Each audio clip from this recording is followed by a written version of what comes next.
व्याख्यामुद्रां करसरसिजैः पुस्तकं शङ्खचक्रे पुण्डरीके निषण्णः अम्लानश्रुतिरमृतविशदैरंशभिप्लावयन् मामाविर्भूयादनगमहिमा मानसे वागधीशः।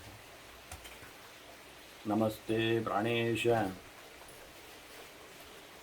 प्राणतविभवाय वनिमगाः नमः स्वामिन् रामप्रियतमनमन् गुरुगुण नमस्तुभ्यं भीमप्रबलतमकृष्णेष्ट भगवन्नमः श्रीमन्मध्वप्रदिश सुदर्शन्नो जय जय श्रीगुरुभ्यो नमः।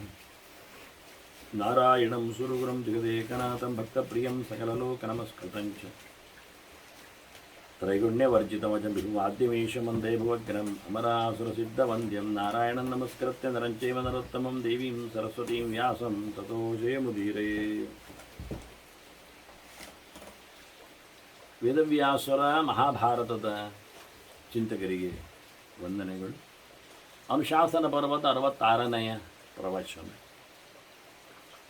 ಅದಾಗಲೇ ವಿಸ್ತೃತವಾಗಿ ಕೃಷ್ಣ ಶಿವನ ಅನೇಕ ಮಹಿಮೆಗಳನ್ನು ಉಪಮನ್ಯುವಿನ ಮಾತಿನಲ್ಲೇ ಧರ್ಮರಾಜನಿಗೆ ಕೇಳಿಸಿದ್ದಾನೆ.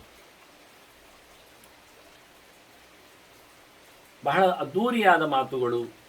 ಒಂದು ದೃಷ್ಟಿಯಿಂದ ಶೈವ ದರ್ಶನವನ್ನು ಒಂದು ಸಾರ ಹಿಡಿದಂತೆ.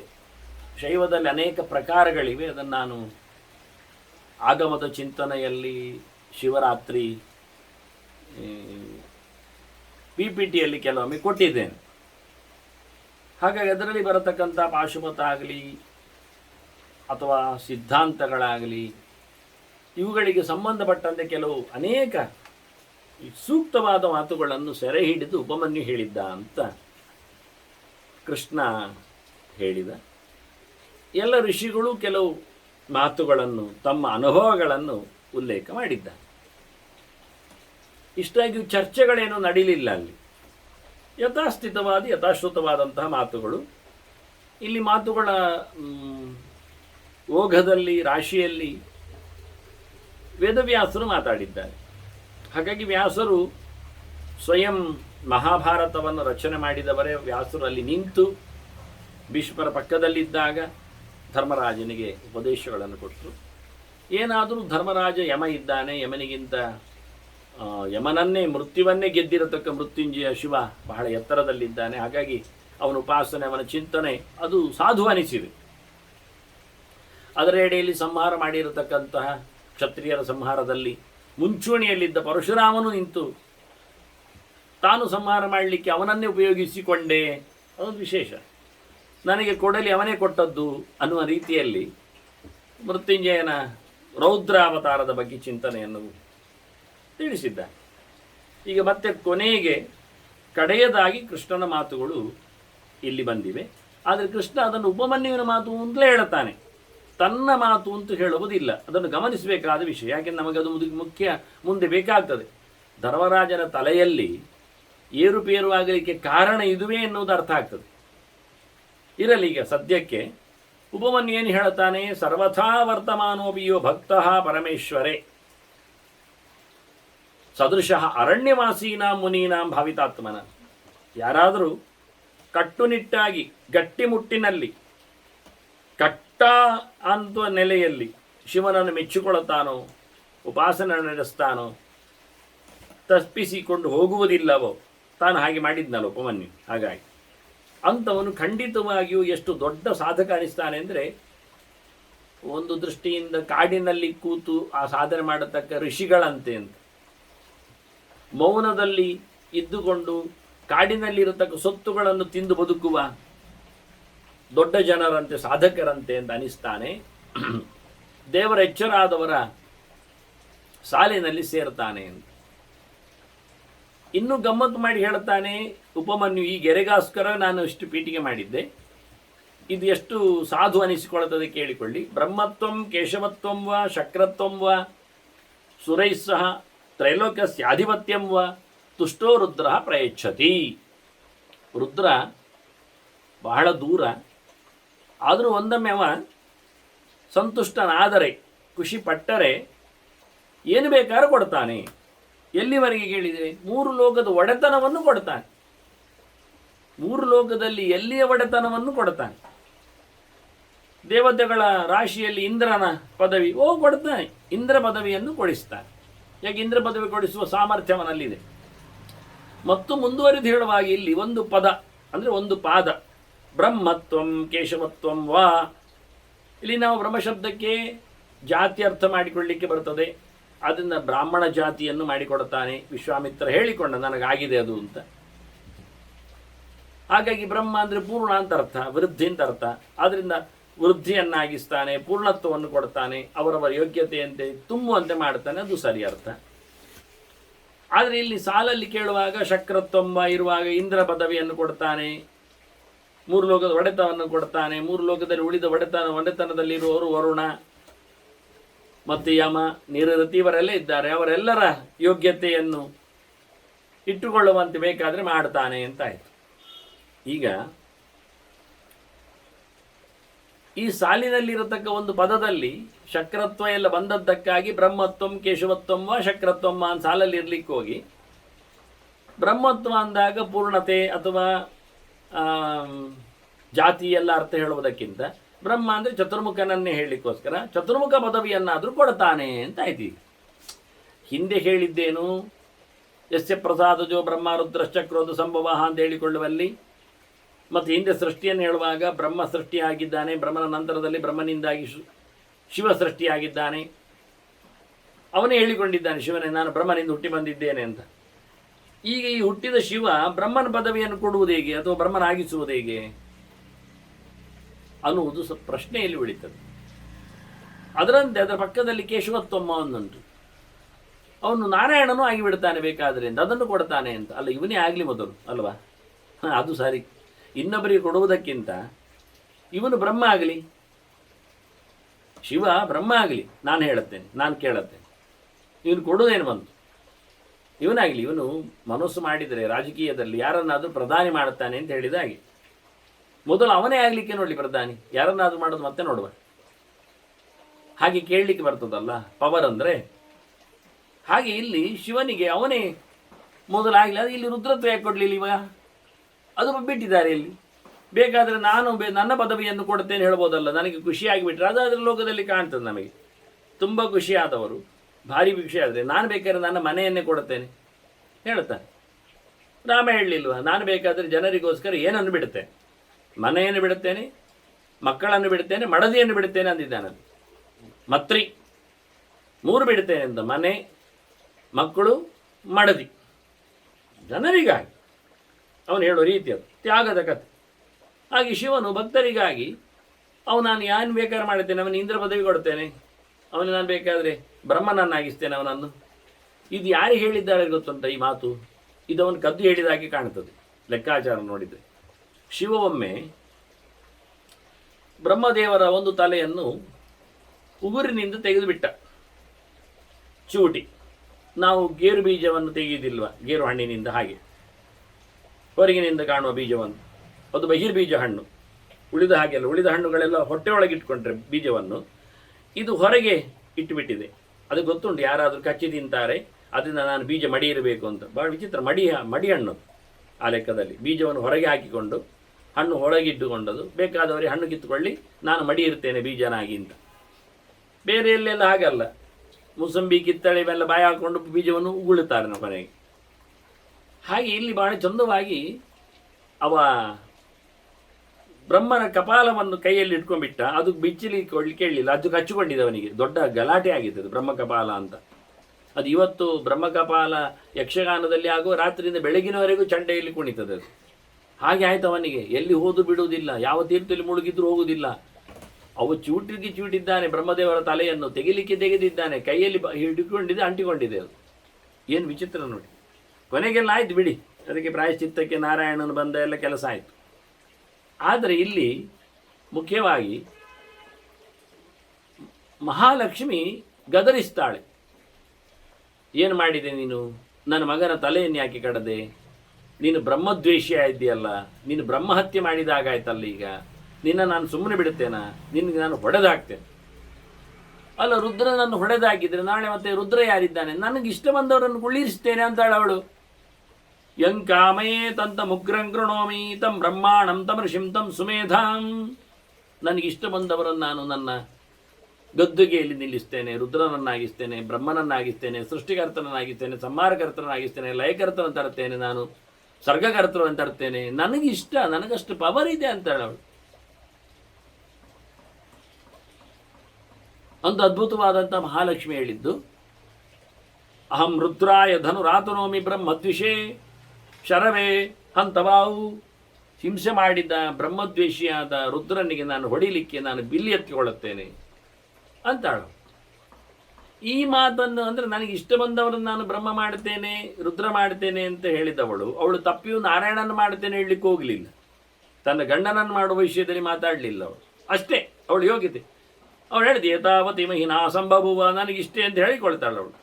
ಹಾಗೆ ಇಲ್ಲಿ ಶಿವ ಅದನ್ನು ಕೇಳಿ ತನ್ನ ಮೇಲೆ ಹೇಳಿಕೊಂಡದ್ದು ಯೋಚನೆ ಮಾಡಿ, ಶಿವ ಹೇಳಲಿಲ್ಲ. ಇಲ್ಲಿ ಸ್ವಲ್ಪ ಗಮನಿಸಿ, ಈ ಮಾತನ್ನು ಕೃಷ್ಣ ಹೇಳುವುದಲ್ಲ, ಗಮನಿಸಿ. ಅದಕ್ಕೆ ನಾನು ಮೊದಲೇ ಹೇಳಿದ್ದೇನೆ, ಇದು ಉಪಮನ್ಯು ಹೇಳುವ ಗೆರೆ ಅಂತ. ಉಪಮನ್ಯು ಹೇಳುತ್ತಾ ಇದ್ದಾನೆ. ಶಿವ ಹೇಗಿದ್ದಾನೆ ಕೇಳಿದರೆ, ಅವನು ಇಷ್ಟ ಬಂದವರಿಗೆ ಅಂದರೆ ಅವನಿಗೆ ಇಷ್ಟ ಆದವರಿಗೆ ಏನು ಬೇಕಾದ್ರೂ ಕೊಡಲು ಸಮರ್ಥ ಎನ್ನುವ ತಾತ್ಪರ್ಯದಲ್ಲಿ ಅವನು ಬ್ರಹ್ಮನ ಪದವಿಯನ್ನು ಕೊಡ್ತಾನೆ, ಬೇಕಾದರೆ ನಾರಾಯಣ ಪದವಿಯನ್ನು ಕೊಡ್ತಾನೆ. ಇಲ್ಲಿ ಪದವಿ ಹೇಳುವುದಕ್ಕಿಂತಲೂ ನಾರಾಯಣನನ್ನಾಗಿಸ್ತಾನೆ ಅಂತ. ಕಾಮೇ ತಂತ ಉಗ್ರನ್ ಕೃಣೋಮಿ ಹೇಳಿದಾಗೆ, ನನಗಿಷ್ಟ ಬಂದವರು ನಾನು ರುದ್ರ ಮಾಡ್ತೇನೆ, ಬ್ರಹ್ಮ ಮಾಡ್ತೇನೆ ಹೇಳಿದಾಗೆ ಇಲ್ಲಿ ಹೇಳಿದ್ದು ಶಿವನ ಮಾತು. ಶಿವನ ಮಾತಲ್ಲ, ಉಪಮನ್ಯುವಿನ ಮಾತು. ನಮ್ಮ ಶಿವ ಇಷ್ಟಪಟ್ಟರೆ ಯಾರನ್ನಾದರೂ ಬ್ರಹ್ಮನಾಗಿಸ್ತಾನೆ, ಯಾರನ್ನಾದರೂ ನಾರಾಯಣನನ್ನಾಗಿಸ್ತಾನೆ ಅಂತ. ಈ ಗೆರೆಗಳಿಗೆಲ್ಲ ಬಹಳ ವಿಚಿತ್ರವಾದಂತಹ ಆಯಾಮಗಳೆಲ್ಲ ಇವೆ. ಅದರಿಂದ ಕೃಷ್ಣನ ಒಪ್ಪಿಗೆ ಅಲ್ಲ ಇದು ಕೃಷ್ಣನ ಮಾತಲ್ಲ. ಇಲ್ಲಿ ಉಪಮನ್ಯುವಿನ ಮಾತು. ಇದು ಶೈವ ದರ್ಶನವನ್ನು ಇಟ್ಟುಕೊಂಡು ಹೇಳಿದ ಕತೆ. ಆದ್ದರಿಂದ ಇಲ್ಲಿ ಮೋಹಕ ಮಾತುಗಳು ಇವೆ ಎನ್ನುವುದು ಅರ್ಥ ಆಗ್ತದೆ. ಈ ಒಂದು ಟೆಕ್ನಾಲಜಿ ಉಂಟಲ್ಲ, ಈ ಒಂದು ವ್ಯವಸ್ಥೆ ಉಂಟಲ್ಲ, ಈ ಒಂದು ಪ್ರಾಯೋಗ ಪದ್ಧತಿ ಉಂಟಲ್ಲ, ಇದಕ್ಕೊಂದು ವೈದಿಕವಾದ ಸ್ಪರ್ಶ ಇದೆ. ಅಂದರೆ ಆಧ್ಯಾತ್ಮಿಕವಾದ ಒಂದು ಇದರ ಹಿನ್ನೆಲೆ ಇದೆ. ಎಂ ವಾಪಿ ಸ್ಮರನ್ ಭಾವಂ ತ್ಯಜತ್ಯಂತೆ ಕಳೆ ಬರಂ ತಂತಮೇ ವೈದಿಕವಂತೆ ಸದಾ ತದ್ಭಾವ ಭಾವಿತಾ ಅಂತೇಳಿ ಇದು ಕೃಷ್ಣನ ಮಾತು. ಅರ್ಜುನನಿಗೆ ಹೇಳಿ, ಯಾರಾದರೂ ಏನಾದರೂ ಸಾಯುವ ಹೊತ್ತಿನಲ್ಲಿ ಏನನ್ನು ಯೋಚನೆ ಮಾಡಿಕೊಳ್ಳುತ್ತಾರೋ ಅದು ಅವರಾಗ್ತಾರೆ ಅಂತ. ಇಲ್ಲಿ ಈಗ ಸತ್ಯಕ್ಕೆ ಹೇಳುವುದಾದರೆ, ಇವ ಇದ್ದಾನಲ್ಲ ಭೀಷ್ಮ, ಅವ ದೇವರ ಬಗ್ಗೆ ಮಾತಾಡ್ತಾ ಇದ್ದಾನಲ್ಲ, ದೇವರನ್ನೇ ನೆನಪು ಮಾಡ್ತಾ ಇದ್ದಾನೆ ಅವನು. ಮತ್ತು ವಿಚಿತ್ರವಾಗಿ ಭಗವಂತನ ಎಚ್ಚರವನ್ನು ಮಾಡಿದವ. ಆದರೆ ಕೊನೆಯ ಹೊತ್ತಿನಲ್ಲಿ ಅವನು ಏನಾಯಿತು ಕೇಳಿದರೆ, ದೇವರ ಎಚ್ಚರ ಮರೆತೋಯ್ತು. ಸಾಯುವ ಕ್ಷಣದಲ್ಲಿ ಅವ ತನ್ನ ಮೂಲ ರೂಪವನ್ನು ಯೋಚನೆ ಮಾಡಿಬಿಟ್ಟ, ತಾನು ಯಾರು ಅಂತ. ನಾನು ಯಾರು ಯೋಚನೆ ಮಾಡಿದ, ದೇವರು ಯಾರು ಯೋಚನೆ ಮಾಡಲಿಕ್ಕೆ ಹೋಗಲಿಲ್ಲ, ಸಿಕ್ಕಿಬಿದ್ದ. ಅಲ್ಲಿಂದ ಆದ್ದರಿಂದ ಅವನು ವಸು ರೂಪಕ್ಕೆ, ಅವನು ವಸು ಅಲ್ಲಿಗೆ ಹೋದ. ಅದನ್ನ ಹೇಳಲಿಕ್ಕೆ ಸುಲಭ. ಕೊನೆಯ ಹೊತ್ತಿನಲ್ಲಿ ಏನು ನೆನಪಾಗುತ್ತೋ, ಯಾವ ಬಗ್ಗೆ ಅವನು ಗಾಢವಾಗಿ ಚಿಂತನೆ ಮಾಡ್ತಾನೋ ಅದು ಆಗ್ತಾನೆ ಅಂತ. ಇದು ಇಷ್ಟರಲ್ಲಿ ಸಮಾಧಾನಕ್ಕೆ ಪಟ್ಟಲಿಕ್ಕೆ ಆಗಲಿಲ್ಲ. ಯಾಕೆಂದರೆ ದೇವರು ಇನ್ನೊಂದು ಮಾತು ಹೇಳ್ತಾನೆ, ಮತ್ತ ಸ್ಮೃತಿ ಜ್ಞಾನಮಪೋಹನಂಚ ಅಂತಾನೆ. ಎಲ್ಲರಿಗೂ ನೆನಪು ಕೊಡುವುದು ನಾನೇಯ, ಮರೆಯು ತರಿಸುವುದು ನಾನೇ ಅಂದಿದ್ದಾನೆ. ಆದ್ದರಿಂದ ಸಾಯುವತ್ತಿನಲ್ಲಿ ನೆನಪಾಗ್ತದೆ ಹೇಳಲಿಕ್ಕೆ ಆಗುವುದಿಲ್ಲ. ಕೊನೆಯ ಕ್ಷಣದವರೆಗೂ ಹೇಳ್ತಾ ಇದ್ದವನು ನಾರಾಯಣ ನಾರಾಯಣ ನಾರಾಯಣ, ಸಾಯುವತ್ತಿನಲ್ಲಿ ಅದು ದುಡ್ಡು ಅಲ್ಲಿಟ್ಟಿದ್ದೇನೆ ಅಂತ ಹೇಳಿ ಸಾಯಲಿಕ್ಕೆ ಸಾಕವ. ನೆನಪಾಗೋ ದುಡ್ಡಿನ ನೆನಪಾಗೋದು. ಅದು ಅಲ್ಲಿ ಬೆಕ್ಕು ಒಂದು ಉಂಟಲ್ಲ ಹೇಳ್ಬೋದು, ಅವ ಮನೆ ಬೆಕ್ಕು ಒಂದು, ಅದು ನಾಯಿ ಅಂತ ಹೇಳ್ತಾನೆ. ನೋಡಿ, ನಾಯಿ ಆಗ್ತಾನವ. ಮನೆಯಲ್ಲಿ ನೀವು ಇಟ್ಟುಕೊಂಡಾಗ ಅದರೊಟ್ಟಿಗೆ ಒಡನಾಟ ಆಡಿದರೆ ಅದೊಂದು ಮೂಲೆಯಲ್ಲಿ ತಲೆ ಇಲ್ಲಿ ಇರ್ತದೆ, ಎಲ್ಲ ಮಂದಿಗಳಿದ್ದಾಗೆ. ಹಾಗೆ ದುಡ್ಡು ಇದ್ದಾಗೆ, ಮನೆ ಮಠ ಮಂದಿ ಮಾಗದರು ಮಡದಿ ಮಕ್ಕಳು ಎಲ್ಲ ಇದ್ದಾಗೆ, ಸೌಕರ್ಯಗಳು ಗಂಡ ದಂಡ ಪಿಂಡ ಎಲ್ಲ ಇದ್ದಾಗೆ, ಅದನ್ನೆಲ್ಲ ನೆನಪಿಸಿಕೊಂಡಾಗ, ಯೋಚನೆಗೆ ಬಂದಾಗ, ಒಟ್ಟಿಗೆ ಬಿದ್ದಾಗ ಯಾವುದರ ಬಗ್ಗೆ ತಲೆ ಓಡ್ತದೆ ಹೇಳಲಿಕ್ಕೆ ಆಗುವುದಿಲ್ಲ. ಹೀಗಾಗಿ ಏನಾಗ್ತದೆ, ಅವನು ಅದರಿಂದ ಮನೆಯಲ್ಲಿ ಬೆಕ್ಕು ಸಾಕುವುದಾಗಲಿ, ನಾಯಿ ಇಟ್ಕೊಳ್ಳುವುದಾಗಲಿ, ಹಂದಿ ಕಟ್ಟುವುದಾಗಲಿ, ಕತ್ತೆ ಎಳೆಯುವುದಾಗಲಿ, ಕುದುರೆ ಇದನ್ನೆಲ್ಲ ನೆನಪು ಮಾಡಿಕೊಂಡ. ದನ ಎಲ್ಲ ಅಲ್ಲ, ದನ ನೆನಪಾದರೆ ಒಳ್ಳೆಯದೇ, ಅದು ದೇವತೆಗಳ ಸ್ಥಾನಮಾನದ್ದು, ಉತ್ತಮವಾದ ವಸ್ತು. ಅದು ಕಟ್ಟಿಕೊಳ್ಳುವುದಿಲ್ಲ ಯಾರು, ಅದು ನೆನಪಾಗುವುದೂ ಇಲ್ಲ. ಇಂಥದ್ದೆಲ್ಲ ನೆನಪಾಗ್ತದೆ, ಇಂಥದ್ದನ್ನೆಲ್ಲ ಕಟ್ಟಿಕೊಡ್ತಾರೆ. ಅಲ್ಲ, ಒಂದೊಮ್ಮೆ ಯಾರಿಗಾದರೂ ಸತ್ಯಲೋಕ ಎಲ್ಲ ನೆನಪಾಯಿತು, ಎಂತ ಮಾಡುವುದಿಲ್ಲ. ಅದಕ್ಕೆ ಉತ್ತರ ಉಂಟೇನು ಗೊತ್ತೋ, ಖಂಡಿತವಾಗಿಯೂ ಸಾಯುವಾಗ ನೆನಪು ಬಂದಿದ್ದರೆ ಅದು ದೇವರು ಕೊಟ್ಟದ್ದು ಹೌದೇ, ಅವನ ಯೋಗ್ಯತೆಯಲ್ಲಿ ಬಂದದ್ದು ಸತ್ಯವೇ, ಆಗುವುದು ಆಗ್ತದೆ ಅಂತ ಅರ್ಥ. ಯಾರಿಗೆ ಯೋಗ್ಯತೆ ಇಲ್ಲವೋ ಅವರಿಗೆ ನೆನಪು ಬರುವುದಿಲ್ಲ, ಇಷ್ಟು ತಿಳ್ಕೊಳ್ಳಿ. ಇದು ಗ್ಯಾರಂಟಿ. ಯೋಗ್ಯತೆ ಇದ್ದವನಿಗೆ ಸಿಗುವಂಥದ್ದು ಎನ್ನುವುದು. ಆದ್ದರಿಂದ ನೆನಪಾಗುವುದು ಸಾಯುವಾಗ ಅಂದಾಗ ದೇವರ ನೆನಪಾಗ್ತದೆ ಹೇಳುವಂಥದ್ದು ಅದು ಸುಳ್ಳಲ್ಲ. ಅವನ ಯೋಗ್ಯತೆ ಇದ್ದರೆ ಆಗ್ತದೆ, ಯೋಗ್ಯತೆ ಇಲ್ಲದಿದ್ದರೆ ಎಂತ ಮಾಡಿದ್ರೆ ಆಗುವುದಿಲ್ಲ. ಅವನು ಬೇಕಾದ್ರೆ 10 ಕ್ಯಾಸೆಟ್ ಹಾಕೊಂಡು ಮಲಗಲಿ, ಅದು ಕೇಳ್ತಾ ಇರ್ತದೆ, ನಾರಾಯಣ ನಾರಾಯಣ ನಾನು ಅದನ್ನು ಕೇಳ್ತಾ ಇರ್ತೇನೆ. ಆದರೆ ಅದು ಕ್ಯಾಸೆಟ್ಟನ್ನು ಮರಿತಾನೆ ಇವನ ತಲೆಯಲ್ಲಿ ತನ್ನದೇ ಯೋಚನೆ ಮಾಡಿ ದುಡ್ಡನ್ನು ಯೋಚನೆ ಮಾಡಿಕೊಳ್ತಾನೆ. ಯಾಕೆಂದರೆ ನೋಡಿ, ಇಷ್ಟು ಗಟ್ಟಿಯಾಗಿ ನಾನು ಪ್ರವಚನ ಮಾಡ್ತಾ ಇದ್ರು ಹತ್ತಿರ ಕೂತವರೇ ಮಂಡೆ ಕಿರುಮುತ್ತ ಕೂತ್ಕೊಳ್ಳೋದಿಲ್ಲ ಕೆಲವೊಮ್ಮೆ. ಹಾಗೆ ಅಂದರೆ ಯಾವುದರ ವಿಷಯದಲ್ಲಿಯೂ ನಾವಿದ್ದರೂ, ಎಷ್ಟು ಗಾಢವಾಗಿ ನಮ್ಮ ಮೇಲೆ ಅದು ಪ್ರಭಾವ ಬಿದ್ದರೂ, ನಮ್ಮ ದುರಂತ ಉಂಟಲ್ಲ ನಮ್ಮದು ಬೇರೆಯೇ ಅಂತ. ಹಾಗೆ ಅದನ್ನು ಆಗುವುದಿಲ್ಲ, ಹೇಳಲಿಕ್ಕೆ ಆಗುವುದಿಲ್ಲ. ಎಂತಹ ಪ್ರಭಾವಗಳಿದ್ದರೂ ಸ್ವಭಾವ ಕೆಲವೊಮ್ಮೆ ಮಾತಾಡ್ತದೆ. ಎಷ್ಟು ಗಟ್ಟಿಯ ಸ್ವಭಾವಗಳಾದರೂ ಕೆಲವೊಮ್ಮೆ ಪ್ರಭಾವಗಳು ಪರಚಿ ಬಿಡ್ತವೆ. ಅದರಂತೆ ಒಂದೊಮ್ಮೆ ಯಾರಿಗಾದರೂ ಸ್ವರ್ಗವೇ ಯೋಚನೆ ಬಂದರೆ ಅವನಿಗೆ ಸ್ವರ್ಗ ಸಿಗುವ ಯೋಗ್ಯತೆ ಇದ್ದರಲ್ಲಿ ಹೋಗ್ತಾನೆ, ಇಲ್ಲ ಆದರೆ ಅದರ ಪಕ್ಕದ್ದು ಅಂತ ಇನ್ನೊಂದು, ಅದರ ಪಕ್ಕದ್ದು ಅಂತ. ಎಷ್ಟರ ಮಟ್ಟಿಗೆ ಯೋಚನೆ, ನನಗೆ ಕುಬೇರನಾಗಬೇಕು, ಕುಬೇರನಾಗುವುದಿಲ್ಲ. ಕುಬೇರನ ಆಗಿ ದುಡ್ಡುಳ್ಳವನಾಗ್ತಾನೆ, ಶ್ರೀಮಂತ ಅಷ್ಟೆ.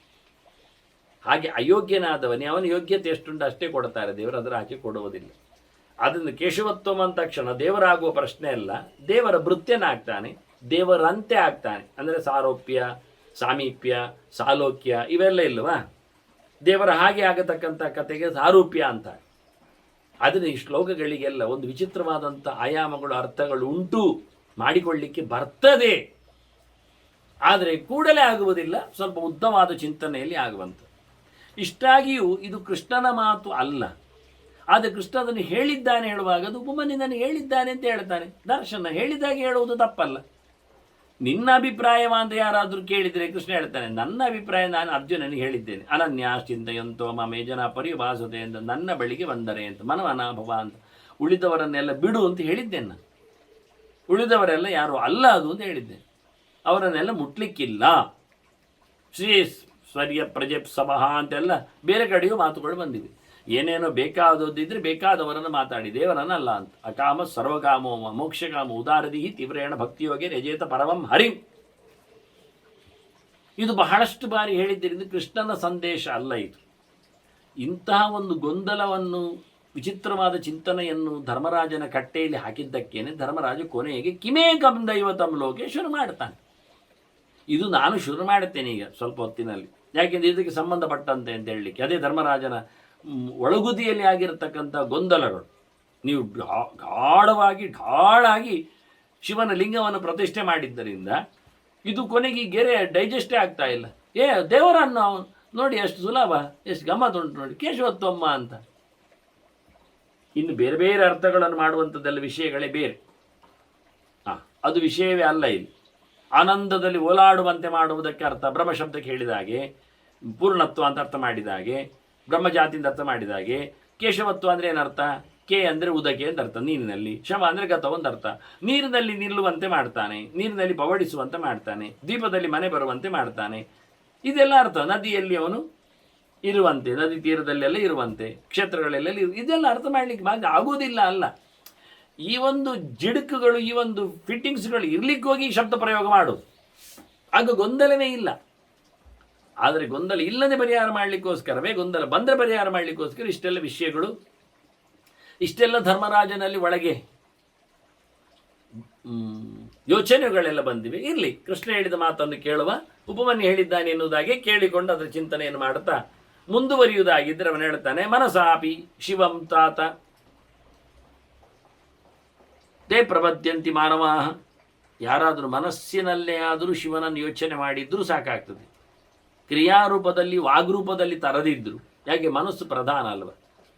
ಅವರು ವಿಧೂಯ ಸರ್ವಪಾಪಾನಿ, ತಮ್ಮ ಎಲ್ಲ ಪಾಪಗಳನ್ನು ಕಳೆದುಕೊಂಡು ದೇವೈ ಸಹ ವಸಂತಿತೆ, ಸ್ವರ್ಗಕ್ಕೆ ಸೇರ್ತಾರೆ, ದೇವತೆಗಳ ಜೊತೆಯಲ್ಲಿ ಇರ್ತಾರೆ. ಮತ್ತೆ ನೋಡಿ, ಎಂಥ ತಪ್ಪು ಮಾಡಿದ್ರು ಶಿವನ ಭಕ್ತ ಆದರೆ ಪಾಸ್, ಭಕ್ತ ಮಾಡಿಕೊಂಡು. ಇದು ಕೃಷ್ಣನೇ ಹೇಳಿದ್ದ, ಅಪಿಚೇ ಸುಧುರಾಚಾರ ಭಜತೆ ಮಾಮನ್ನೇ ಬಾಗ್ ಸಾಧುರೇವ ಅಂತ. ನನ್ನ ಮೇಲೆ ವಿಶ್ವಾಸ ಉಂಟ, ಎಂಥ ತಪ್ಪು ಮಾಡಿದ್ರೆ ಅವನು ಒಳ್ಳೆಯವನೇ, ನನಗೇನು ಸಂಬಂಧ ಇಲ್ಲ, ಅದು ದೊಡ್ಡ ಸಂಗತಿ ಅಲ್ಲ ಅಂತ. ಹಾಗೆ ಚಿತ್ವಾ ಚಕೂಲ, ಊರಿನಲ್ಲಿ ಏನು ಬೇಕಾದರೂ ಅನ್ಯಾಯ ಮಾಡಲಿ, ಹತ್ವಾ ಸರ್ವಮಿದಂ ಜಗತ್, ಬೇಕಾದ್ರೆ ಜಗತ್ತನ್ನೇ ಕೊಂದು ಬಿಡಲಿ, ಜಯೇದ್ದೇವಂ ವಿರೂಪಾಕ್ಷಂ. ಒನ್ನೊಮ್ಮೆ ಶಿವನನ್ನು ಗೆದ್ದಿದ್ರೆ ಅವ, ಗೆಲ್ಲುವುದಾದ್ರೆ ಹೋರಾಟದಲ್ಲಿ ಅಲ್ಲ, ಸಾಧನೆಯಲ್ಲಿ, ಪೂಜೆ ಪುನಸ್ಕಾರಗಳಲ್ಲಿ, ಭಕ್ತಿ ವಿಶೇಷಗಳಲ್ಲಿ ಅವನನ್ನು ವಶ ಮಾಡಿಕೊಂಡಿದ್ರೆ ಖಂಡಿತವಾಗಿ ಅವನಿಗೆ ಎಂಥದ್ದು ಆಗುವುದಿಲ್ಲ. ನಸ ಪಾಪೇನ ಲಿಪ್ಯತೆ. ಹೊರಗಿನ ಪಾಪದ ಲೆಕ್ಕ. ಇದು ಕೃಷ್ಣನ ಗೀತೆಗೆ ಅರ್ಥವಾಗುವಂಥ ಸಂಗತಿಗಳು. ಅದು ದೊಡ್ಡ ಸಂಗತಿಯಲ್ಲ ಇದು.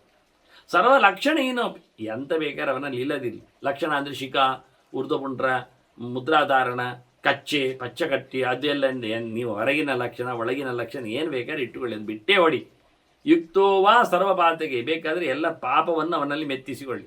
ಅದು ಮಾಡಿದ್ದಾನೆ, ಇದು ಮಾಡಿದ್ದಾನೆ, ಹಾಗೆ ಮಾಡಿದ್ದಾನೆ, ಹೀಗೆ ಮಾಡಿದ್ದಾನೆ, ಅಲ್ಲಿ ಮುಟ್ಟಿದ್ದಾನೆ, ಇಲ್ಲಿ ಮುಟ್ಟಿದ್ದಾನೆ, ಅದು ತಿಂದಿದ್ದಾನೆ, ಇದು ಬಿಟ್ಟಿದ್ದಾನೆ, ಎಂತ ಬೇಕಾದ್ರೆ ಹೇಳಿಕೊಳ್ಳಿ. ಎಂಥದಾದರೂ ಸರ್ವಂ ತುದತಿ ತತ್ಪಾಪಂ ಭಾವಯನ್ ಶಿವಮಾತ್ಮ. ತನ್ನ ಒಳಗೆ ಭಗವಂತನನ್ನು ಶಿವನನ್ನು ಯೋಚನೆ ಮಾಡ್ತಾ ಕೂತಿದ್ರೆ ಅವನು ಶಿವನೇ, ಶವ ಅಲ್ಲವ, ಶುದ್ಧನೇ. ದೇವರ ಎಚ್ಚರವೇ ಎಲ್ಲ ವಿಷಯ ಆಗುವುದು. ನಾವಿಲ್ಲಿ ಮಾಡದೇ ಇರೋದೇನು ಗೊತ್ತುಂಟ, ಮುಳುಗಿ ಮೀತೇವೆ, ಬೇಕಾದರೆ ಅದಿಷ್ಟು ಸಾಬೂನುಗಳು ಹಾಕೊಳ್ತೇವೆ, ಮತ್ತು ಚಂದವಾಗಿ ಸ್ಪ್ರೇ ಮಾಡಿಕೊಳ್ತೇವೆ, ಮತ್ತೊಂದಿಷ್ಟೆಲ್ಲ ವೇಷ ತಗೊಳ್ತೇವೆ. ಆದರೆ ಒಂದು ನಾರಾಯಣ ನಾರಾಯಣ ನೂರಾದರೂ ಹೇಳಿಕೆ ನಮಗೆ ಮಂಡೆ ಮಾರಿ ಬರ್ತದೆ. ಕೃಷ್ಣ ಕೃಷ್ಣ ಕೃಷ್ಣ ಅಂತ ಕರೀಲಿಕ್ಕೆ 1,000 ನಮಗೆ ನಾಲಿಗೆಯಲ್ಲಿ ಹುಳ ಬೀಳ್ತದೆ. ನಮಗೆ ಒಂದು ಕಡೆಯಲ್ಲಿ ಕೂತುಕೊಂಡು ಒಂದು ಎಂತಾದರೂ ದೇವರ ನಾಮಗಳನ್ನು ಹೇಳುವ ಅಂದರೆ ಅದು ಆಗುವುದಿಲ್ಲ. ಇಲ್ಲವರು ಹೇಳಿದ್ದು ಅದೆಲ್ಲ ಬಿಡುಮಾರಾಯ, ವೇಷ ಕಂತೆ ಮತ್ತೊಂದು ಇನ್ನೊಂದು ಮಾಡು. ಆತ್ಮನ ಶಿವಂ ಭಾವಯನ್, ಮನಸಾರೆ ದೇಹದಲ್ಲಿ ಕೂತು ದೇವರನ್ನು ಯೋಚನೆ ಮಾಡಿದ ಅಂದರೆ ಎಂತ ಮಾಡಿದ್ರು ಎಂಥ ಲಕ್ಷಣ ಇಲ್ಲದಿದ್ದು ತೊಂದರೆ ಇಲ್ಲ. ಅವ ಜುಟ್ಟು ಕಟ್ಟಲಿ ಕಟ್ಟದಿಲ್ಲ, ಅವನು ಪೋಳು ಮಂಡೆ ಮಾಡಿಕೊಳ್ಳಿ, ಬೇಕಾದರೆ ಅವನು ಚಡ್ಡಿ ಹರಿದದ್ದೇ ಹಾಕೊಳ್ಳಿ, ಹಾಕದೇ ಕೂತ್ಕೊಳ್ಳಿ, ನಮಗೆ ಸಂಬಂಧ ಇಲ್ಲ. ಆಸನ ಇರಲಿ, ಪ್ರಾಣಾಯಾಮ ಇರಲಿ, ಅದೆಲ್ಲ ಇದು ಗಂಟೆಗಟ್ಟಲಿ ಅದೇ ಗಮ್ಮತ್ತು. ನಮ್ಮದು ಮಂಡಲವೇ ದೊಡ್ಡದು, ಅದರ ಸುತ್ತ ಇಟ್ಟ ಪಿಂಡಗಳೇ ದೊಡ್ಡ ಸಂಗತಿ ನಮ್ಮದು. ಮತ್ತು ನೋಡಿದರೆ ಮಂತ್ರವೊಂದು ಬರುವುದಿಲ್ಲ, ಮಂತ್ರ ಅದಕ್ಕಿಂತ ಮೊದಲು ಬರುವುದಿಲ್ಲ. ಒಬ್ಬರು ಕೇಳಿದ್ರೆ ಇತ್ತೀಚೆಗೆ ಅದೊಂದು ಸುಬ್ರಹ್ಮಣ್ಯ ಮಂತ್ರದ ಅರ್ಥ ಅದೆಂಥದ್ದೊಂದು ಒಬ್ಬರು ಸುಬ್ರಹ್ಮಣ್ಯ ಪೂಜೆ ಮಾಡುವವರೇ ಕೇಳಿದ್ದು, ಒಳ್ಳೆ ಪ್ರಧಾನರಲ್ಲೇ ಕೇಳಿದ್ದು. ಅವ್ರು ಹೇಳ್ತಾರೆ ಅದಕ್ಕೆಲ್ಲ ಅರ್ಥ ಎಲ್ಲ ಎಲ್ಲಿಕ್ಕೆಲ್ಲ ಹೋಗ್ಲಿಕ್ಕೆಲ್ಲ ಹೇಳಬಾರ್ದು, ಅದು ಮಂತ್ರ ಹಿಂದಿನಿಂದ ಬಂದಿದೆ ಹೇಳಿಕೊಂಡು ಹೋಗುದು. ನೋಡಿ ಇಷ್ಟು ವಿಚಿತ್ರ, ಅರ್ಥ ಇಲ್ಲದ ಮಂತ್ರವು ಪೂಜೆ ಪುನಸ್ಕಾರಕ್ಕೆ ಬರ್ತದವ್ರು ನನ್ನ ಹತ್ರ ಕೇಳಿದ್ರು. ಮತ್ತೆ ಬಂದ ಪೂಜೆಯವರು, ಸುಬ್ರಹ್ಮಣ್ಯ ಪೂಜೆಯವರು, ಹೀಗೊಂದು ಆಗ್ತದ? ನಾನು ಹೇಳಿದ ಅರ್ಥ ಹೀಗೆ ಆದದ್ದು ಅಂತ. ಹೌದು, ಮತ್ತೆ ನಾವು ಯಾವತ್ತಿಂದ ಪರಂಪರೆಯಲ್ಲಿ ಮಾಡ್ತಾ ಬಂದಿದ್ದೇವೆ ಮಂತ್ರ, ನಾನು ಕೇಳಿದ್ದಕ್ಕೆ ಅರ್ಥವೇ ಇಲ್ಲ ಹೇಳಿಬಿಟ್ರು ಅಂತ.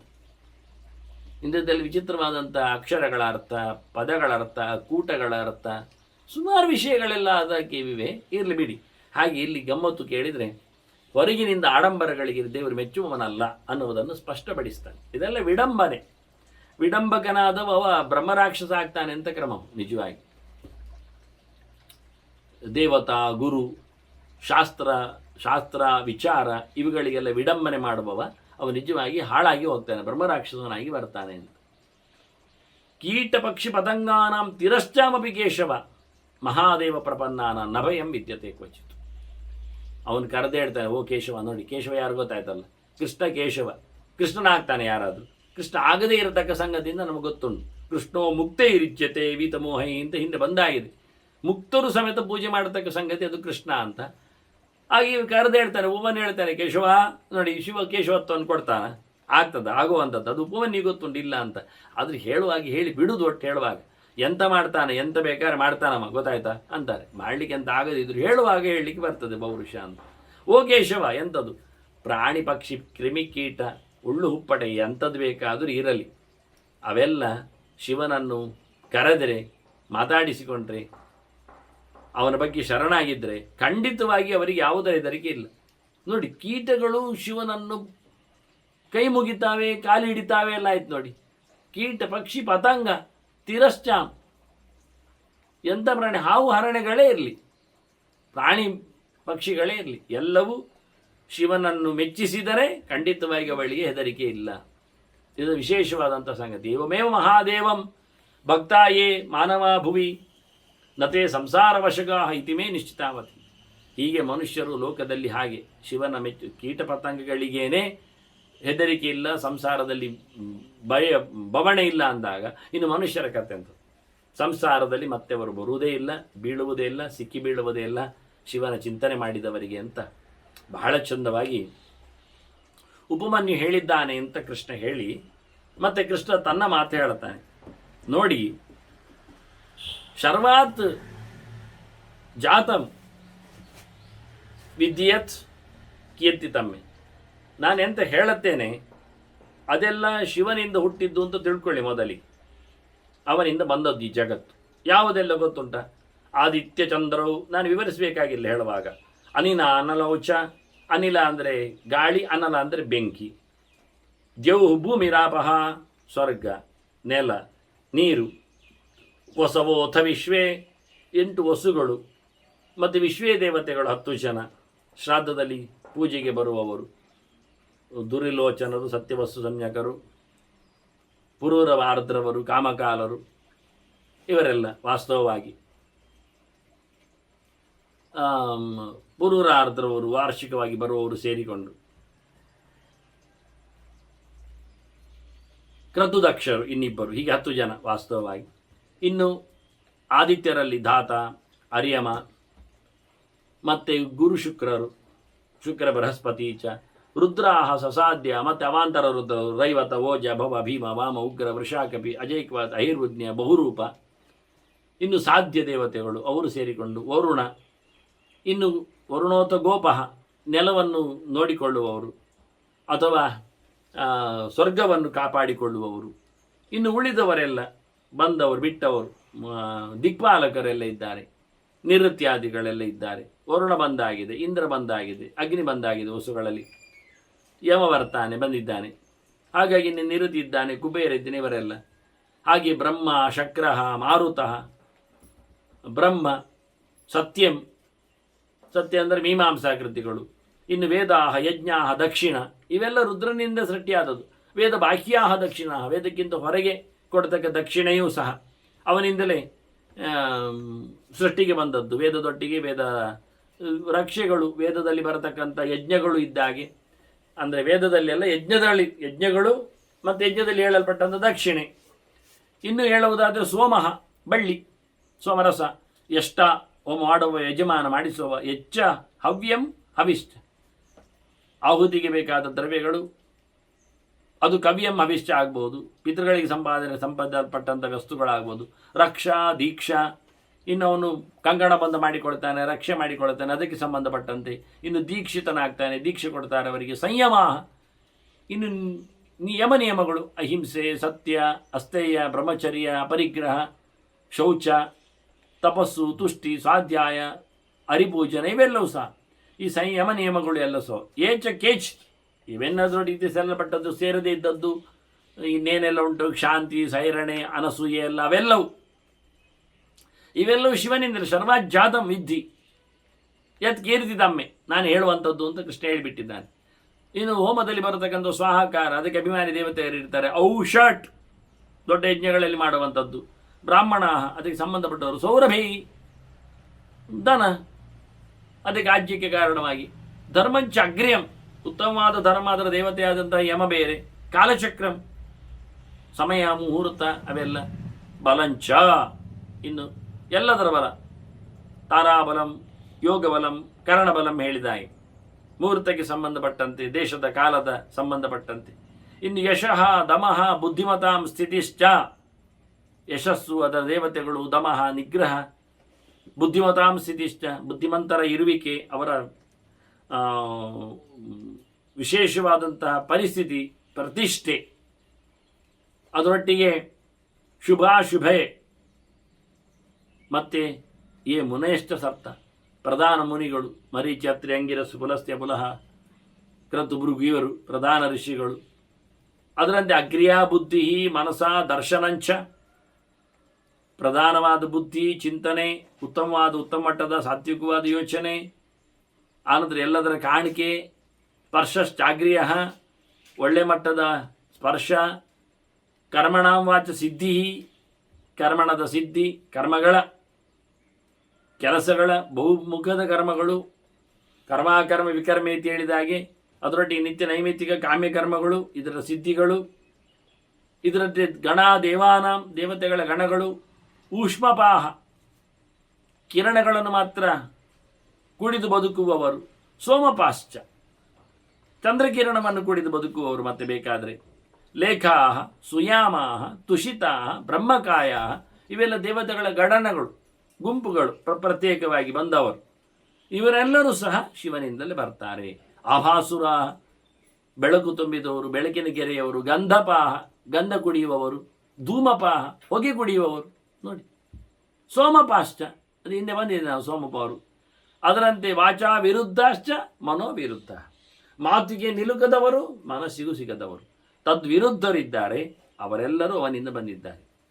ಅದರೊಟ್ಟಿಗೆ ಬಂದವರು ಉಳಿದವರು ಸಹ ನಿರ್ಮಾಣ ರಥಾಶ್ಚ ಶುದ್ಧಾಶ್ಚ ನಿರ್ಮಾಣ ರಥಃ ಪವಿತ್ರಾತ್ಮರು, ಇಲ್ಲಿಂದ ಬಿಡುಗಡೆಯ ದಾರಿಯಲ್ಲಿ ನೆಲೆಗೊಂಡವರು, ಹೊರಟು ಹೋಗಲು ಬಂದವರು, ಅಥವಾ ನಿರ್ಮಾಣ ರಥಃ ಶುದ್ಧವಾದ ಮಾನಗಳಲ್ಲಿ ಪ್ರಮಾಣಗಳಲ್ಲಿ ಅಥವಾ ಸೃಷ್ಟಿಯಲ್ಲಿ ಸೇರಿಕೊಂಡವರು, ದೇವಾಹ ಸ್ವರ್ಗ ದೇವಾಹ ಅದರೊಟ್ಟಿಗೆ ಸ್ಪರ್ಶಾಸನ ಮುಟ್ಟುವುದರಲ್ಲೇ ಅವರಿಗೆ ಹೊಟ್ಟೆ ತುಂಬುವುದು, ಅದೊಂದು ವಿಚಿತ್ರ. ಮೈ ತಿಕ್ಕಿಕೊಳ್ಳುವುದರಲ್ಲೇ ಆಯ್ತು ಅಲ್ಲಿ. ಅಂಥದ್ದು ಉಂಟು ಕೆಲವು ಪ್ರಾಣಿಗಳಲ್ಲಿ. ಅವುಗಳು ಏನು ಕೊಡುವುದಿಲ್ಲ, ನೋಡ್ತಾವೆ ಅಲ್ಲಿಗೆ ತುಂಬುತ್ತವೆ, ಇದೆಲ್ಲ ವಿಶೇಷ. ಕೆಲವು ಮುಡ್ತಾವೆ ಅಲ್ಲಿಗೆ ಮುಗಿದೋಗ್ತದೆ. ಈ ನಮೂನೆಯಾಗಿ ದೃಷ್ಟಿಯಿಂದ ಬದುಕಿಸುವ, ಸ್ಪರ್ಶದಿಂದ ಬೆಳೆಸುವ ಅಂಥದ್ದೆಲ್ಲ ಸುಮಾರು ಆಮೆಗಳಲ್ಲಿ ಎಲ್ಲ ಉಂಟಂಥದ್ದು ಪ್ರಭೇದಗಳೆಲ್ಲ. ಅದರಂತೆ ದರ್ಶಪಾಹ ನೋಡುವುದರಿಂದಲೇ ತುಂಬಿಸುವ, ಆಜ್ಯಪಾಶ್ಚ ತುಪ್ಪ ಕುಡಿದು ಬದುಕುವವರು. ಇನ್ನು ಹೇಳುವುದಾದರೆ ಬಹಳ ಪ್ರಕಾಶಪೂರ್ಣರಾದರು ಬುದ್ಧದ್ಯೋತಾಹ ಅಂತ ಹೇಳಿಕೊಂಡು, ಅದರಂತೆ ಏಚ ದೇವೇಶು ಮುಖ್ಯ ದೇವತೆಗಳಲ್ಲಿ ಪ್ರಧಾನರಾದ ದೇವತೆಗಳು, ಏಚಾಪ್ಯನ್ನೇ ದೇವತಾಶ್ಚ ದೇವತೆಗಳ ರಾಶಿಗಳು, ಬೇರೆ ಬೇರೆ ಪ್ರಕಾರದ ದೇವತೆಗಳು, ಒಳ್ಳೆ ರೀತಿಯಿಂದ ಲೋಕದಲ್ಲಿ ಯಶಸ್ಸು ಗಳಿಸಿದವರು. ಅಜಯಾತ್ ಅದರೊಟ್ಟಿಗೆ ಸುಪರ್ಣ ಗಂಧರ್ವ ಪಿಶಾಚ ದಾನವಾಹ ಬೇರೆ ಬೇರೆ ಘಟನೆಗಳು ಬಂದಾಗ ದೇವತೆಗಳಲ್ಲಿ ತುಂಬ ಜನ ಇದ್ದಾರೆ. ಅಸುರ, ಗಂಧರ್ವ, ಯಕ್ಷ, ರಾಕ್ಷಸ, ಪಿಶಾಚ, ಯಕ್ಷಾಸ್ತದ ಚಾರಣ, ಪನ್ನಗಾಶ್ಚ ಚಾರಣರು, ಹಾವುಗಳು, ಮತ್ತು ಅತ್ಯಂತ ಸ್ಥೂಲವಾದ ವಸ್ತುಗಳದು ಸೃಷ್ಟಿಯಲ್ಲಿ ಅವನಿಂದಲೇ. ಸೂಕ್ಷ್ಮ ಇನ್ನು ಹೇಳಿದ ಅತ್ಯಂತ ಮೃದುವಾದದ್ದು, ಮೃದು ಚಾಪ್ಯ ಸೂಕ್ಷ್ಮ ಸೂಕ್ಷ್ಮವಲ್ಲದ್ದು ಬೇಕಾದರೆ. ದುಃಖಂ ಸುಖಂ ದುಃಖಂ ಅನಂತರಂಚ ಸುಖ ದುಃಖ ಸುಖ ದುಃಖ ದುಃಖದ ನಂತರದ ದುಃಖ, ಸುಖದ ನಂತರದ ಸುಖ ಇನ್ನೂ ಹೆಚ್ಚಿನದ್ದು. ಇದರಂತೆಯೇ ಸಾಂಖ್ಯಂ ಯೋಗ್ಯಂ ತತ್ ಪರಾಣಾಂ ಪರಂಚ ಸಾಂಖ್ಯ ಯೋಗ ಅದಕ್ಕೆ ಸಂಬಂಧಪಟ್ಟವರು, ಅದರ ಆಚೆಗೂ ಇವೆಲ್ಲವೂ ಸಹ ಸರ್ವಾಜ್ಜಾತಂ ವಿಧಿ ಅಲ್ಲಿಂದಲೇ ಬಂದದ್ದು ಅಂತ ಹೇಳುವ.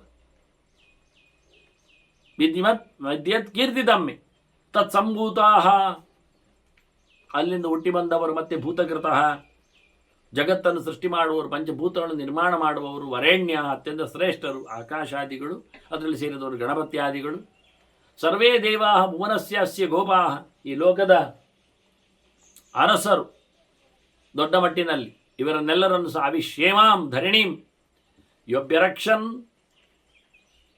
ಪುರಾತನೀಂ ತಸ್ಯ ದೇವಸ್ಯ ಸೃಷ್ಟಿಂ ಈ ನೆಲವನ್ನು ಹೊತ್ತವರೊಳಗೆ ಪ್ರವೇಶ ಮಾಡಿಕೊಂಡು ರಕ್ಷಣೆಯನ್ನು ಮಾಡುವವ, ಬಹಳ ಹಿಂದಿನ ಸೃಷ್ಟಿಯನ್ನು ನಡೆಸಿಕೊಟ್ಟವ ಅವನು ಶಿವನೇ ಇದ್ದಾನೆ ವಾಸ್ತವವಾಗಿ.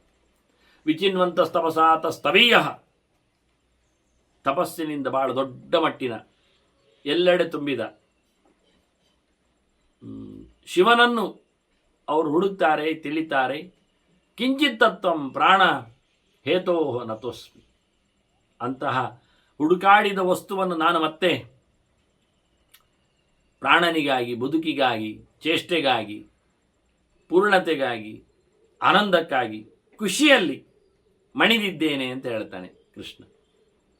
ದದಾತು ದೇವಃ ಸ ವರಾನಿ ಚ ಇಷ್ಟಾನ್ ನಮಗೆ ಆ ಶಿವ ವರಗಳನ್ನೆಲ್ಲ ಕೊಡಲಿ, ಇಷ್ಟವಾದದ್ದನ್ನೆಲ್ಲ ಕೊಡಲಿ.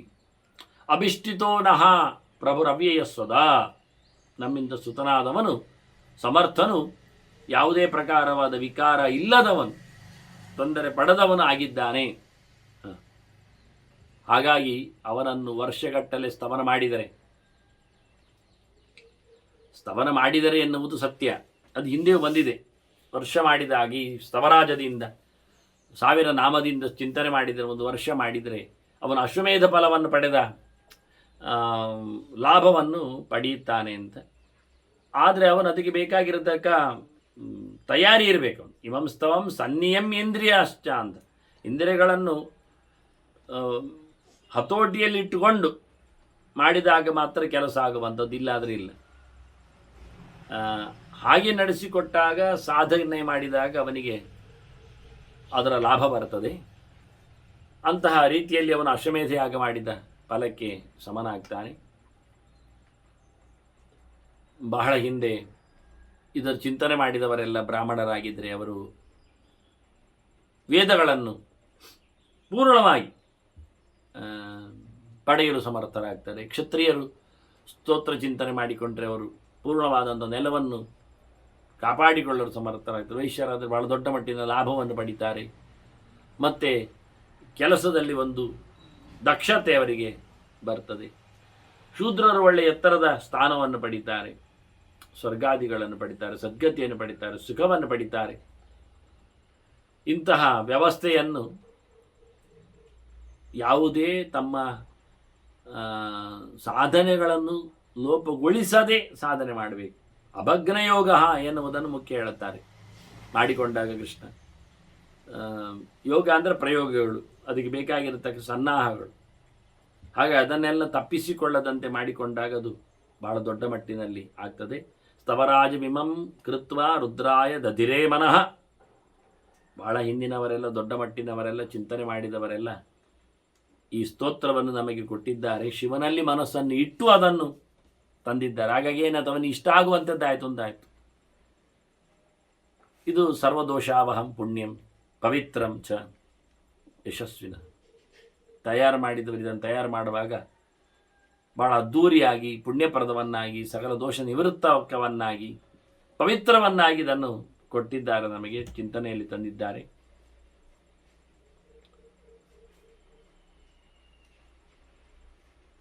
ಆದ್ದರಿಂದ ಹೇಳುವವನ ಲೆಕ್ಕಾಚಾರ ಮಾಡಿಕೊಂಡ್ರೆ, ಚಿಂತನೆ ಮಾಡಿದರೆ ಇದು ಎಷ್ಟರ ಮಟ್ಟಿಗೆ ಲಾಭ ಕೊಡ್ತೇವೆ ಹೇಳಿ. ಶರೀರೇಶು ರೋಮಕೂಪಾಣಿ ಭಾರತ ಯಾವಂತ್ಯಸ್ಯ.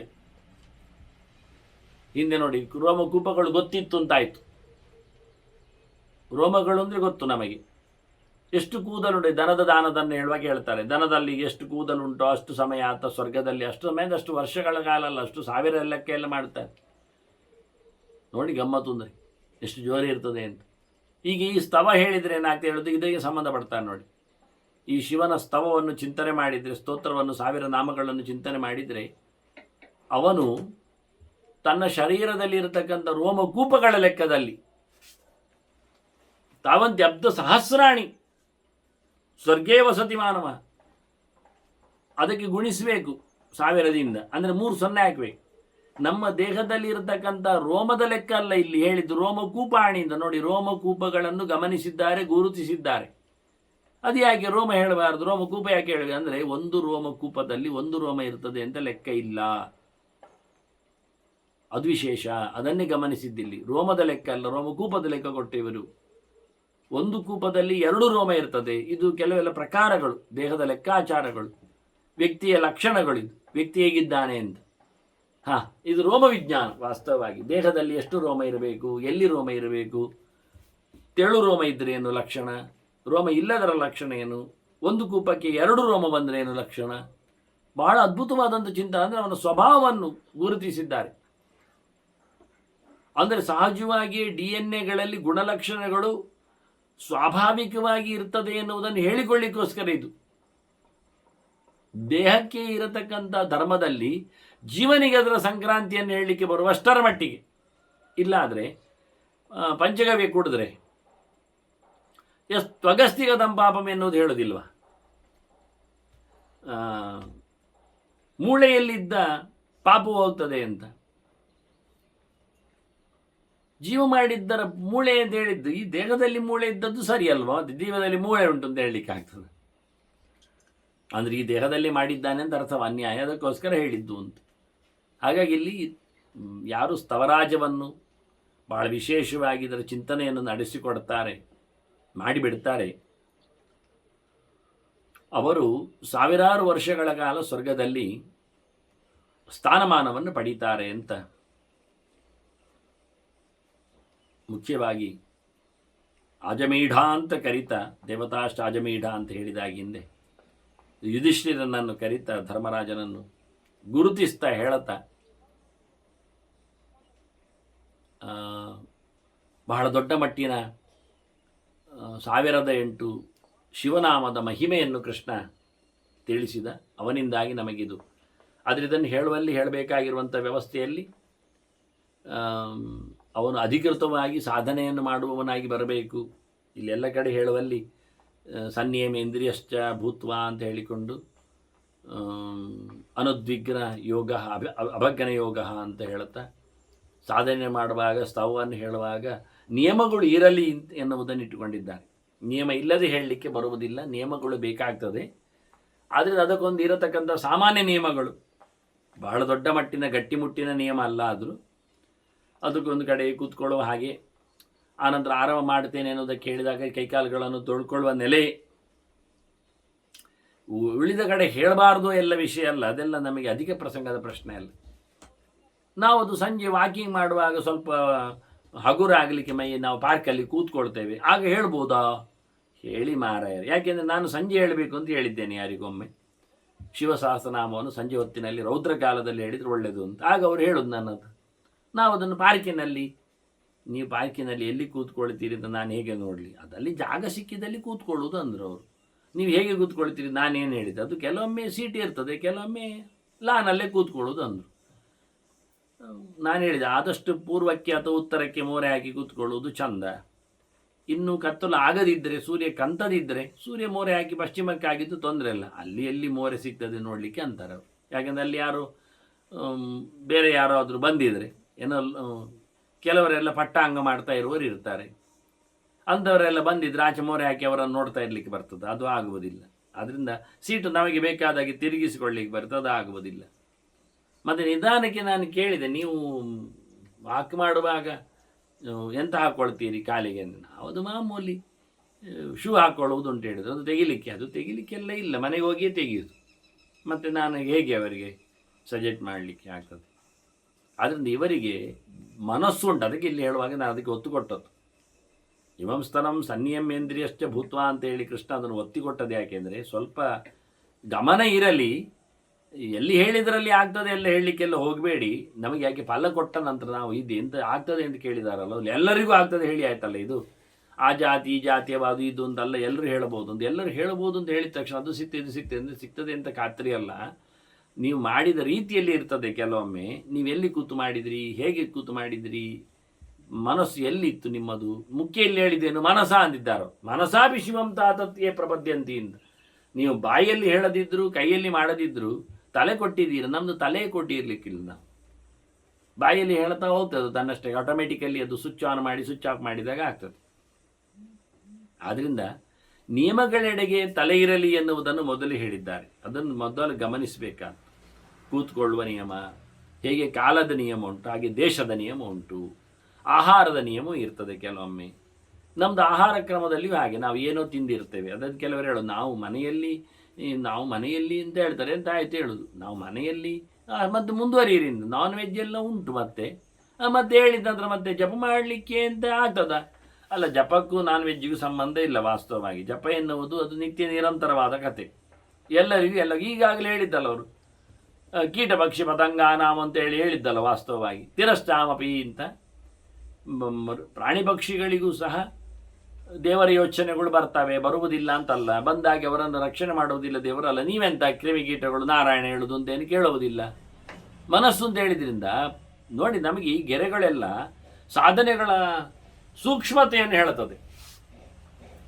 ಪ್ರಾಣಿ ಪಕ್ಷಿಗಳಿಗೆ ಪೂಜೆ ಪುನಸ್ಕಾರಗಳು ಉಂಟು, ಮರಮಟ್ಟುಗಳು ಜಪತಪಾನುಷ್ಠಾನ ಮಾಡ್ತಾವು.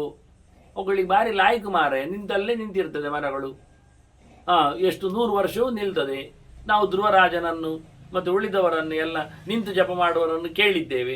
ಹಾಗಾಗಿ ಮರಗಳೆಲ್ಲ ಹಾಗೆ ಪುಣ್ಯಾತ್ಮರು ಮತ್ತೋ ಇನ್ನೊಂದು ಅವುಗಳು ಚಿಂತನೆ ಮಾಡ್ತಾವೆ ಎನ್ನುವ ಸಬ್ಜೆಕ್ಟ್ ಉಂಟಲ್ಲ, ಅದು ವಿಚಿತ್ರ ನಮಗೆ. ಅವುಗಳಿಗೂ ದೇವರ ಯೋಚನೆ ಇರ್ತದೆ. ಶಾಪಗ್ರಸ್ತವಾದದ್ದು ಬಿಡಿ, ಅದು ಅಲ್ಲವೇ ಅಲ್ಲ. ಅದು ಬಿಟ್ಟು ಉಳಿದದ್ದು ಸಾಮಾನ್ಯವಾದಂಥ ಪ್ರಾಣಿ ಪಕ್ಷಿಗಳಿಗೂ ಕ್ರಿಮಿಕೀಟಗಳಿಗೂ ಎಲ್ಲಗಳಿಗೂ ಸಹ ಯೋಚನೆಗಳು ಇರ್ತವೆ. ಆದ್ದರಿಂದಲೇ ರಾಮ ಕರೆದಾಗ ಖಗಾ ಮೃಗಾಹ ಪಿಪೀಲಿಕಾಹ ಅಂತ ಹೇಳಿದ್ದು. ತೃಣಾದಯ ಪಿಪೀಲಿಕಾಶ್ಚ ಗರ್ಧವಾಹ. ನಾವು ಯಾವುದಕ್ಕೆ ಹಕ್ಕಿಗಳು, ಪ್ರಾಣಿಗಳು, ಇರುವೆಗಳು, ಕ್ರಿಮಿಕೀಟಗಳು ಮತ್ತು ಹುಲ್ಲುಗಳು ಅಂತೆಲ್ಲ ಕರಿತೇವೆ, ಕತ್ತೆಗಳು ಅಂತ, ಅವುಗಳೇ ಬಂದಿದ್ದಾರೆ ರಾಮನ ಹಿಂದೆ. ಇದೇ ವಿಶೇಷ ಗಮನಿಸಬೇಕಾದ. ಆದ್ದರಿಂದ ಪ್ರತಿಯೊಂದು ಮೌನದಲ್ಲಿ ಸಂಪಾದನೆ ಮಾಡ್ತವೆ, ಸಾಧನೆ ನಡೆಸ್ತಾವೆ, ದೇವರನ್ನು ಕರೀತಾವೆ. ಇಲ್ಲ ಅಂತ ಅಲ್ಲ, ಇಲ್ಲ ಹೇಳಲಿಕ್ಕೆ ಬರುವುದಿಲ್ಲ. ಮನುಷ್ಯನಿಗೆ ಹೇಳಲಿಕ್ಕಿರುವಾಗ ಅವನು ಮೀಬೇಕು ಎನ್ನುವುದು ಸತ್ಯ. ಶುದ್ಧನಾಗಿರಬೇಕು, ಮಿಂದೇ ಹೇಳಬೇಕಂದಾಗ ಮಿಂದಾಗಲೇ ಹೇಳಬೇಕು ಅಂತಲ್ಲ, ಮಿಂದಿರಬೇಕೆನ್ನುವುದಂತೂ ಸತ್ಯ. ಆಗ ತಾನೇ ಹೇಳಿದವ, ನಾನೀಗ ಕೋಲ್ಡ್ ಇರಲಿ ಅಂತ ಒಂದು ಐಸ್ ಕ್ಯಾಂಡಿ ತಿಂದಿದ್ದೇನೆ, ಐಸ್ ಕ್ರೀಮ್ ತಿಂದಿದ್ದೇನೆ ಅಂದ. ಸರಿ ತಿಂದೆ, ಮತ್ತೇನು, ಈಗ ನಾನು ಶುರು ಮಾಡ್ತೇನೆ ಸಹಸ್ರನಾಮ. ಕೈ ತೊಳೆದಿಯಾ? ಅದು ನಾನು ಚಮಚದಲ್ಲಿ ತಿಂದದ್ದು, ಮರದ ಚಮಚ ಇತ್ತಲ್ಲಿ. ಮತ್ತೆಂತ ಮಾಡಿದೆ, ಮತ್ತೆ ಅದನ್ನಲ್ಲಿ ಹಾಗೆ ಬಿಸಾಡಿ ಬಿಟ್ಟೆ, ಆಯ್ತಲ್ಲ. ಅಂಥವರ ಹತ್ರ ನಾವು ಹೇಗೆ ಎಂತ ಹೇಳುವುದು, ಹೇಗೆ ಹೇಳಿಸುವುದು? ಮತ್ತು ಬೇರೆ ಪುರುಸೋತಿಲ್ಲ ಅಂತಾನೆ, ಮನೆಯಲ್ಲಿ ಆಗುವುದೇ ಇಲ್ಲ ಹೇಳ್ತಾನೆ. ಮನೆಯಲ್ಲಿ ಎಂಥದ್ದು ಸುಡೋಕೋ ಪದಬಂಧ ಅದೆಲ್ಲ ಇರ್ತದೆ, ಅದೆಲ್ಲ ಮಾಡಲಿಕ್ಕೆ ಆಗ್ತದೆ. ಪುರುಸೋತಿಲ್ಲ ಮನೆಯಲ್ಲಿ. ಆ ಪೇಪರ್ನಲ್ಲಿ ಸಿಗ್ತಾನೆ, ತೆಗಿತಾನೆ ಅಂತ ನೋಡ್ತಾನೆ. ಅದರಲ್ಲಿ ಬಕೆಟ್ ಕೆಳಗೆ ಹಾಕಿದ್ದು ಮೇಲೆ ಹಾಕಿದ್ದು ಇರ್ತದೆ ಚಿತ್ರಗಳು, ಈಗ ನೋಡ್ತಾನೆ ಬೋಳೆ ಕಣ್ಣಲ್ಲಿ, ಮತ್ತೆ ಒಳಗೋಗಿ ತಿಂತಾನೆ ಗಮ್ಮತ್ತಿನಲ್ಲಿ. ಪ್ರಯೋಜನ ಏನಿಲ್ಲ. ತಲೆ ಹಾಳಾದವರಿಗೆ ಮಾತ್ರ ಅಂಥದ್ದೆಲ್ಲ ಆಟಗಳು ಕೂಟಗಳು ಎಲ್ಲ. ಇವತ್ತು ನಮ್ಮ ಮೊಬೈಲ್ ಆಗಲಿ ಪುಸ್ತಕಗಳಾಗಲಿ ಸಂತೆ ಆಗಲಿ ಇರುವುದು ತಲೆ ಹಾಳಾದವರಿಗೇನೆ, ತಲೆ ಬೆಳೆಸಿಕೊಳ್ಳುವವರಿಗೇನು ಸಿಗುವುದೇ ಇಲ್ಲ. ಹುಡುಗಿದ್ರು ಅವರು 1000 ಜನರ ರಾಶಿಯಲ್ಲಿ ಅವರು ಕಳೆದು ಹೋಗಿದ್ದಾರೆ, ನಾನು ಹೇಳುವುದಾದ್ರೆ. ಆದ್ದರಿಂದ ಈ ಸ್ತವದ ಬಗ್ಗೆ ಕೃಷ್ಣ ಹೇಳಿದ ಮಾತುಗಳನ್ನು ಕೇಳಿಕೊಂಡಾಗ ಬಹಳ ದೊಡ್ಡ ಮಟ್ಟಿನ ಮಹಿಮೆಯನ್ನಿಲ್ಲಿ ಉಲ್ಲೇಖ ಮಾಡಿದ್ರು. ಆದರೆ ಸಾಧನೆಯಿಂದ ವಂಚಿತರಾಗದಂತೆ, ಸೋತುಕೊಳ್ಳದಂತೆ ಅದರ ನಿಯಮದ ಬಗ್ಗೆಯೂ ಕಟ್ಟೆಚ್ಚರ ಕೊಟ್ಟಿದ್ದಾನೆ ಎಂದು ಯೋಚನೆ ಮಾಡಬೇಕು. ಮಿಂದರಾಯಿತು ಅಂತಲ್ಲ, ಮುಳುಗಿ ಮೀಯಬೇಕು ಎನ್ನುವುದು ಹಠವೇ, ಮಡಿವಂತಿಯನ್ನು ಕಾಪಾಡಿಕೊಳ್ಳುವಲ್ಲಿ. ತಿಂದರಾಯಿತು ಎನ್ನುವುದು ವಿಷಯ ಅಲ್ಲ, ಅದು ಭಕ್ಷ್ಯ ನೋಡಿಕೊಂಡು ತಿನ್ನಬೇಕೆನ್ನುವುದು ವ್ಯವಸ್ಥೆಯೇ. ಹೊತ್ತು ಕಾಲವನ್ನು ಯೋಚನೆ ಮಾಡಬೇಕು. ಕೆಲವು ದೇವಸ್ಥಾನಗಳಲ್ಲೆಲ್ಲ ಅಪ್ಪ ಸೇವೆ ಇರ್ತದೆ, ಅದು ಮಧ್ಯರಾತ್ರಿಯಲ್ಲೇ ಕಡೆದು ಹಾಕಿ ತಿನ್ನಲಿಕ್ಕೆ ಕೊಡ್ತಾರೆ. ಈ ಸೇವೆ ಮಾಡಿದವರಿಗೆ ಪುಣ್ಯ ಬರುವುದು ಗ್ಯಾರಂಟಿ ಇಲ್ಲ ಎನ್ನುವುದು ಸತ್ಯವೇ? ಇನ್ನೆಂತ ಹೇಳೋದು? ಆಗ್ತಾ ಉಂಟಲ್ಲ, ಆಗ್ತಾ ಇರ್ತದೆ ಯಾವಾಗಲೂ. ಅದು ಕೃಷ್ಣ ಹೇಳ್ತಾನೆ ಕಲಿಯುಗದ ಮಹಿಮೆ ಅಂತ. ಅದೇ ರೀತಿಯಾಗಿ ಪ್ರತಿಯೊಂದರಲ್ಲಿಯೂ ಸಹ ಶಾಸ್ತ್ರವಿಧಿ ಮುತ್ಸೃಜ್ಯ ವರ್ತತೆ ಕಾಮಕಾರತಃ ಎನ್ನುವುದು ಕೃಷ್ಣ ಹೇಳಿಕೊಂಡದ್ರಿಂದ, ಹೇಳಿದಾಗೆ ತಪ್ಪಿಸಿ ಮಾಡಿದರೆ ನಿಮಗೆ 0 ಮಾತ್ರ ಅಲ್ಲ, ನಿಮಗೆ ಮೈನಸ್ ಮಾರ್ಕ್ ಅಂತ ಹೇಳ್ತಾರೆ. ಸರಿ ಇಲ್ಲ ಅಂತೇಳಿ ನಾವು ಅದನ್ನು ದೂಡುವುದಿಲ್ಲ, ಸರಿ ಇಲ್ಲದ್ದು ಮಾಡಿದ ಅಂತೇಳಿ ನಾವು ಹೊಡಿತೇನೆ ಅಂದವನು. ನಾವು ಮಾಡಿಯೂ ಸಾಯುವುದು ಯಾಕೆ, ಪೆಡುದಿನುವುದು ಯಾಕೆ ಅಂದರೆ ನಾವು ಸರಿ ಮಾಡಲಿಲ್ಲ ಅನ್ನೋದನ್ನು ಅರ್ಥ ಮಾಡಿಕೊಳ್ಳಿಕ್ಕೆ ಅನ್ನೋದನ್ನು ಅರ್ಥ ಮಾಡಿಕೊಳ್ಳಬೇಕು. ಆದ್ದರಿಂದ ಇಲ್ಲಿ ಬಹಳಷ್ಟು ಒತ್ತು ಕೊಟ್ಟು ಕೃಷ್ಣ ಈ ಸ್ತೋತ್ರಗಳನ್ನೆಲ್ಲ ಹೇಳುವಲ್ಲಿ ನೀವು ಗಮನಿಸಿ, ಅದನ್ನು ಹೇಳಿಕೊಡುವವರ ಹತ್ರ ಕೇಳಿ ಸರಿಯಾಗಿ ಅದನ್ನು ನಡೆಸಿ ಅನ್ನುವ ಲೆಕ್ಕದಲ್ಲಿ. ಈಗ ಎಲ್ಲ ಕಡೆಯಲ್ಲಿಯೂ ಕ್ಯಾಸೆಟ್ಗಳು, ರೋಗಗಳು, ರಾಗಗಳು, ಅದು ಯಾವುದು ಅರ್ಥ ಆಗದ ರೀತಿಯಲ್ಲಿ ನಡೀತಾ ಇರೋದ್ರಿಂದ ಇದು ಯಾವುದನ್ನು ಸಹ ನಂಬಲಿಕ್ಕಿಲ್ಲ ಎನ್ನುವ ಮಾತನ್ನು ಈ ಸ್ತವದ ಹಿನ್ನೆಲೆಯಲ್ಲಿ ಕೊಟ್ಟಿದ್ದಾನೆ. ನಾವು ಈ ಬಾರಿ ಶಿವನ ಮಹಿಮೆಯನ್ನು ಮುಗಿಸುವ ಮೂಲಕ ಇನ್ನು ಮತ್ತೆ ಇದಕ್ಕೆ ಆದಷ್ಟು ಬೇಗನೆ, ಯಾಕೆಂದರೆ ಧರ್ಮರಾಜನಿಗೇನೋ ಯೋಚನೆಗಳು ನಾನು ಹೇಗೆ ಬಂದಿವೆ ಹೇಳಿದ್ದೇನೆ. ಹಾಗಾಗಿ ಶಿವನ ಚಿಂತನೆಯಂತೆ ನಾವು ವಿಷ್ಣುವಿನ ಚಿಂತನೆಯಡೆಗೂ ನಾವು ಸಿದ್ಧರಾಗಬೇಕು ಎನ್ನುವ ನೆಲೆಯಲ್ಲಿ ಇದರ ಮುಂದಿನ ಭಾಗಗಳನ್ನು ಮತ್ತೆ ಇಲ್ಲಿ ಕೆಲವೆಡೆ ನಾನು ಹಿಂದೆ ಹೇಳಿದೆ, ಸುಪರ್ಣೋಪಾಖ್ಯಾನಗಳು ಆಚೀಚೆ ಎಲ್ಲ ಆಗಿವೆ ಅಂತ. ಸುಪರ್ಣೋಪಾಖ್ಯಾನ ಹೇಳುವಾಗ ಇನ್ನು ಮುಂದೆ ಸೀದಾ ನಾವು ಪತಿವ್ರತ ಉಪಾಖ್ಯಾನಕ್ಕೆ ಸ್ತ್ರೀ ಧರ್ಮದ ಚಿಂತನೆಡೆಗೆ ಸಾಗುವ ವಂದನೆಗಳೊಂದಿಗೆ ಶ್ರೀಕೃಷ್ಣ ನಾರಾಯಣ ನಾರಾಯಣ.